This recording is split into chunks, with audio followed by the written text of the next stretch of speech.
One of the things I love about this episode is we finally get the confrontation between Fury and Gravik. We've been building to this for 6 whole episodes now, and we finally get it, and it's just such a joy to watch. You know, you start off with something small. You know, you have Fury entering the Skrull compound, and he is dispatching people left and right. He's doing it. It's easy, and there's no problems whatsoever. And then he pulls out like this little monitor, and you can see the radiation levels the closer he gets. And as he keeps on going, it keeps on affecting him, and he becomes weaker and weaker until he actually reaches Gravik, where he is essentially shaking. And, you know, he had these suppression pills to kind of protect him, but he can't actually take them anymore. So he just spills them everywhere. And it's just such a fantastic thing because he's so vulnerable right now. And, you know, Gravik finally has a chance just to tell him everything that he wants. And he has to listen because he can't go anywhere. And then, of course, you get Gravik's like exposition. He finally explains why he hates Fury so much. Fury made him kill a father who had a child and a wife. And, you know, that kind of put him down a dark path. And then, you know, he picked up a few more reasons that we've had throughout the series of why he hates Fury. And yeah, it was kind of lackluster. You know, there wasn't really much to it.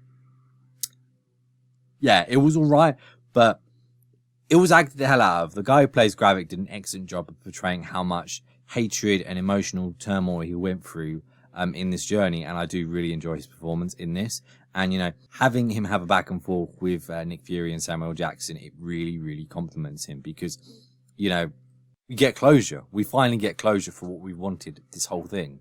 And of course, as like this is happening, you know, Fury's dying from radiation poisoning. He is essentially like, there's nothing up. He's just coughing up and, you know, he's dying. And Gravik's like, okay, I've got the harvest now. I've got all these people's DNA. I'm going to combine them with myself. And he jumps in the pod, leaves Fury there because he just thinks he isn't going to be a threat. And then he comes out like this huge Skrull. He is roided. He is huge, right? And then he pins Fury against the wall, and I'm like, oh my word. And then Fury, just out of nowhere, just gets this Hulk hand and just smashes him out of the compound. It's so good. It's so good. And then, right, that's not the craziest thing, right? And then we get another reveal that it's not even Fury, it's Gaia. And she is, you know, she has gone to these huge lengths to pretend to be Fury, you know, dying of radiation poisoning. And she's absolutely fine. And they both have all these powers now, and they're just smashing the hell out of each other. It's awesome. Like, the CGI is perfect in this, you know. It easily knocks Black Panther's final out of the window because, like, that was so poorly rendered, and this, you know, you feel the impact. You feel like they're smashing stuff around them, and as they're like going, literally changing through the powers and shifting, even though for the most part it is their arms, which was a bit of a weird choice, I did really enjoy it, and it was really cool to watch. And it's so bittersweet for Gravik's character because, you know, he has been building for this point as the audience has, right? And, you know, he doesn't even get like the closure to go, haha, Nick, I had the final laugh, because he's Gaia. So, you know, that's great. And I do think that he died a little bit too easily because if, like me, you've watched Iron Man 3, you know, with the extremists, they can survive a lot of damage, right? They can survive crazy amounts of damage, right? And he literally gets a hole blasted through him, and it's like his stomach, and then he's dead. And I'm like, what? Okay. The whole thing with saving the president was all right, but it just wasn't as cool, you know. I like the fact that it was Nick saving the president, and he didn't actually go face Gravik because he would have just been pummeled to death. And, you know, him being with Olivia Colman works really well. You know, they both team up on Rhodey, and they just execute all the people around him until they get to the president. And they get to the point where, like, you know, you need to, you know, trust us. And, you know, he is a Skrull, believe us.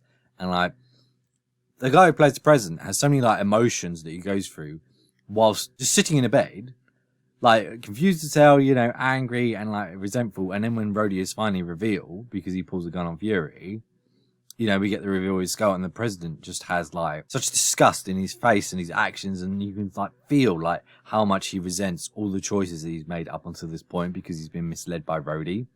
And it's amazingly done. Like, you haven't got any dialogue whatsoever. You just got the actor conveying these expressions through his face.